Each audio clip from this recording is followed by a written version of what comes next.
Oke, konsep yang pertama kali ingin saya sampaikan ini adalah tentang kewirausahaan. Kenapa mata kuliah ini diberikan ke Anda? Sebetulnya lebih cocoknya di jurusan manajemen, ya. Tapi ternyata di JIEP juga diberikan. Kenapa di JIEP juga diberikan? Ya pasti ada alasannya. Jadi kita ini ya hidup di Indonesia, spesifiknya Anda hidup di Provinsi Banten ya. Hasil pengamatan yang pernah saya lakukan tentang perkembangan di Provinsi Banten, bahkan saya lakukan perbandingan dengan provinsi lain di Pulau Jawa. Ada DKI Jakarta, ada Jawa Barat, Jawa Tengah, Yogyakarta, dan Jawa Timur. Ya, ada berapa provinsi? Ada berapa provinsi? 6 ya? 6 ya. 6 provinsi. Dan di Banten ini dia punya indikator ya, tingkat ketimpangan ekonomi antar wilayahnya itu tinggi. Saya pakai indikatornya itu adalah indeks Williamson ya. Saya sudah ukur 2015 sampai 2021 bahkan. Itu masih tinggi, di atas 0,7 ya, di atas 0,7. Intervalnya 0 sampai 1 itu 0,7 ya. Itu tinggi ya. Saya cek di daerah lain, provinsi lain, DKI itu rendah di kisaran 0,3, bahkan di Jawa Barat tuh 0,4 0,3. Jawa Tengah juga sama, Jawa Timur juga nggak terlalu tinggi. Jadi yang paling tinggi satu-satunya memang Banten. Itu dari ketimpangan antar wilayah ya. Apa itu ketimpangan antar wilayah? Kan provinsi Banten sendiri adalah wilayah provinsi. Nah di dalamnya itu kan ada kabupaten kota. Ada berapa kabupaten kotanya? Di Banten ada 6. Anda kuliah di Banten harus harus hafal ya. Nggak penting Anda asalnya dari mana, tapi kuliahnya di Banten jadi harus tahu. Ada 3 kabupaten dan 3 kota. Kabupatennya 6 apa 8? Sorry, bukan 6, 8. 4 kabupaten, 4 kota. 4 kabupatennya Lebak, Pandeglang, Serang, Tangerang. Kotanya Tangerang, Tangsel, Serang, Cilegon. Ya kan? Tangerang, Tangsel, Serang, Cilegon. Nah, ketimpangan apa yang terjadi? Ketimpangan dari output yang dihasilkan oleh kabupaten dan kota itu. Outputnya bisa dilihat dari mana? Dari nilai PDB. Tapi kalau di daerah, provinsi maupun kabupaten kota namanya PDRB. In English, GDRP. Ya, kalau GDP itu untuk nasional, untuk Indonesia. Kalau GDRP itu untuk provinsi, kabupaten, kota. Ya. Jadi outputnya yang dihasilkan oleh kabupaten kotanya itu beda banget, jauh ya. PDRB atau GDP itu apa sih? Ada yang tahu nggak?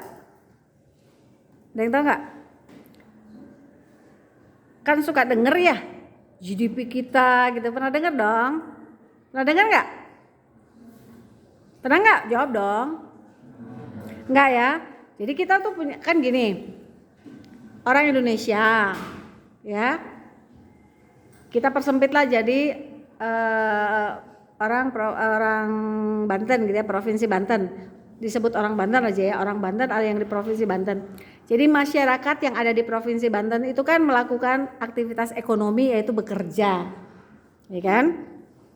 Kerja menghasilkan apa? Barang dan jasa.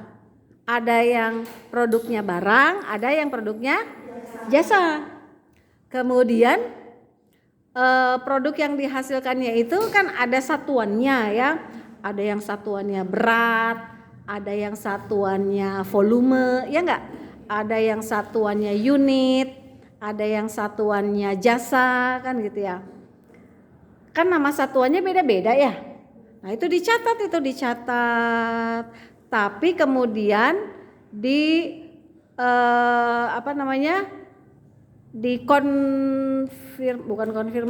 dikonversi, disamakan bentuk pelaporannya dalam bentuk satuan rupiah atau dalam bentuk satuan moneter. Ya. Gimana caranya? Jadi setiap unit produknya itu berapa harganya dikali dengan berapa jumlah yang dihasilkan. Ya. Terus dihitung per tahun. Setahun berapa bala-bala yang dihasilkan oleh tukang gorengan. Setahun berapa padi yang dihasilkan oleh petani. Setahun berapa produksi mobil yang diproduksi oleh perusahaan mobil apa? Astra lah misalnya gitu ya. Berapa itu? Dikali dengan harganya per unit berapa? Ya. Jadi produksi misalnya kapasitas produksi setahunnya 1.000. Harganya misalnya 2 juta. Jadi 2 juta dikali 1.000 untuk satu barang. Catat tuh. Catat. Dia masuk ke sektor mana tuh? Apakah pertanian? Apakah pertambangan? Apakah industri? Ya. Di dalam GDP, di dalam PDRB pelaporan itu pemerintah atau BPS dalam hal ini, BPS itu apa? Badan Pusat Statistik ya. Mohon maaf nih karena pernah juga saya tanya sama mahasiswa atas nih, BPS itu apa? Dijawabnya BPJS gitu. Jadi artinya belum paham ya. Jadi dicatat tuh sama BPS berdasarkan kelompok usaha yang dilakukan oleh masyarakat. Dan sekarang pelaporan PDRB atau GDRP-nya itu terdiri dari kelompoknya itu ada 21 kelompok, tapi sederhanakan menjadi 17 dari 21 karena A sampai O. A sampai O itu berapa? A, B, C, D, E, F, G, O. O itu berapa?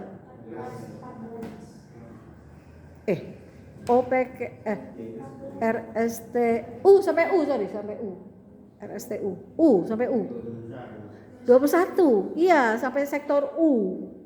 Tapi di dalam pelaporannya ada beberapa sektor yang digabung, misalnya M sama N itu digabung. Terus R, S, T, U itu digabung gitu. Jadi dalam pengelompokan menjadi 17 sektor dari 21 sektor yang ditentukan oleh BPS-nya.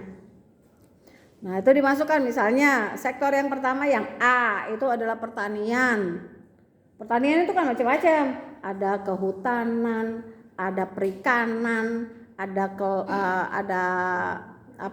perkebunan, ya. Ada 4 lah kalau nggak salah ya. Nah, hasilnya kan beda-beda kan. Ada yang satuannya ekor, misalnya apa? Sapi kan. Ya, ada yang satuannya apalagi berat, beras, ya kan? Masa sapi berapa berat kan enggak ya? Sapi kan berapa ekor kan gitu ya. Nah, jadi beda-beda satuan dikonversi menjadi satuan moneter, jadi sama semuanya, satuannya rupiah. Maka PDRB itu kemudian dimunculkan dengan angka satuan moneter. Nah, buat yang nggak paham, itu dianggapnya pendapatan masyarakat. Bukan. Itu bukan pendapatan masyarakat.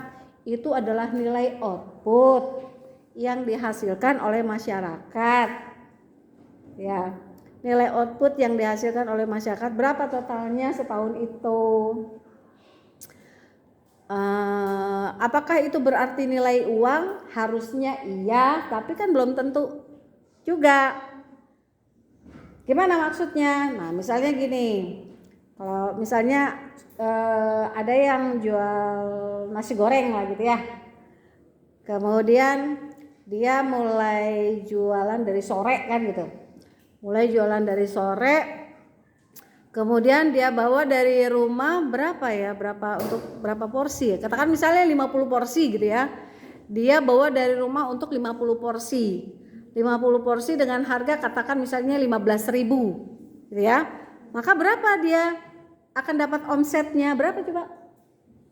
15.000 kali 50. Berapa? 700? 50.000 itu adalah omsetnya, itu adalah nilai outputnya. Kalau pendapatannya ya tergantung berapa yang terbeli ya enggak? Iya, karena dari 50 porsi itu belum tentu kejual semua ya enggak? Atau bahkan bisa ada yang bukan, pesennya setengah aja. Ya kan, setengah porsi dihargai, apakah 15.000 dibagi 2? Belum tentu. Katakan misalnya setengah porsinya jadi 10.000, kan jadi lebih banyak ya enggak? Iya, setengah porsi boleh tapi 10.000 boleh kan gitu ya kan, daripada satu porsi nggak habis kan gitu ya. Ya udah, jadi setengah porsi tapi dia mau bayar 10.000. Artinya bahwa itu adalah nilai outputnya yang direncanakan jadi duit gitu kan gitu ya. Nah, sama PDB juga yang direncanakan jadi duit sekian triliun lah kalau nasional kita, GDP kita. Tapi kalau daerah sekian miliar. Ya, rencana jadi duit karena itu udah jadi barang dan jasa. Terus kalau secara teori itu harusnya jadi duit. Ya. Harusnya jadi duit. Kenapa? Karena harusnya barang yang dihasilkan itu kan bisa kejual semua supaya produsennya dapat duit, betul? Betul. Jadi jangan ada yang gratisan, gitu kan? Waktu memproduksinya kan mengeluarkan modal, biaya dan sebagainya ya. Nah, itu dia. Jadi output wilayah kabupaten dan kota di provinsi Banten itu nilainya beda-beda. Ada yang gede, ada yang kecil. Dan antara yang gede sama yang kecil dan yang besar sama yang kecil itu bedanya jauh sekali, sehingga menimbulkan ketimpangan antar wilayah, ketimpangan ekonomi antar wilayah gitu. Jadi ada wilayah yang disebut wilayah yang kaya, ada wilayah yang miskin. Nah, kemudian kalau di DKI, karena DKI agak sulit untuk jadikan case yang yang dibandingkan dengan provinsi lain ya, karena dia punya spesifikasi teritori yang berbeda. Tapi kalau kita bandingkan dengan Jawa Barat misalnya, ada berapa kabupaten kota di Jawa Barat? Lebih banyak, ada 20-an ya. Ciamis ada kota dan kabupaten, Bandung ada kabupaten dan kota, Bogor ada kabupaten dan kota. Pokoknya banyak ya, ada 20-an lah kurang lebih. Berapa indeks Williamsonnya? Di bawah 0,5, sekitar 0,4, 0,3. Artinya apa? Ketimpangan antar wilayahnya rendah. Artinya bahwa output wilayah yang dihasilkan oleh masing-masing wilayah relatif sama. Enggak terlalu jauh beda. Walaupun ada perbedaan, enggak terlalu tajam bedanya. Sehingga indeks ketimpangannya rendah. Ya. Itu baru bicara tentang indeks ketimpangan wilayah. Belum kita bicara tentang indeks ketimpangan penghasilan. ketimpangan pendapatan antar masyarakat. Kita pakainya indeks Gini misalnya. Bukan misalnya, memang indeks Gini ya. Kita menggunakan indikatornya indeks Gini. Nah, indeks Gini itu punya interval 0 sampai 1 ya. Saya belum cek untuk untuk Banten, untuk Banten berapa indeks Gininya ya. Apakah tinggi atau rendah?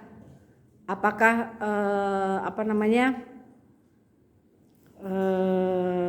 penyebaran dari masyarakat berpenghasilan rendah dan tingginya itu sama atau enggak gitu ya. Itu indeks indeks Gini. Namun dalam beberapa penelitian dan report terakhir ya, sebelum ada nilai pembaruan, indeks Gini di Provinsi Banten juga tinggi. Artinya ada ketimpangan pendapatan. Yang masyarakat dengan penghasilan tinggi ada, tinggi banget gitu. Yang rendah banget bahkan nol gitu juga ada. Itu rendah banget. Ketimpangannya sangat nyata gitu. Nah, kenapa itu terjadi? Kenapa indeks Gininya tinggi gitu ya? Di antaranya adalah kita juga punya persoalan di Banten adalah unemployment, pengangguran ya. Efeknya adalah kemiskinan. Gitu, efeknya adalah kemiskinan.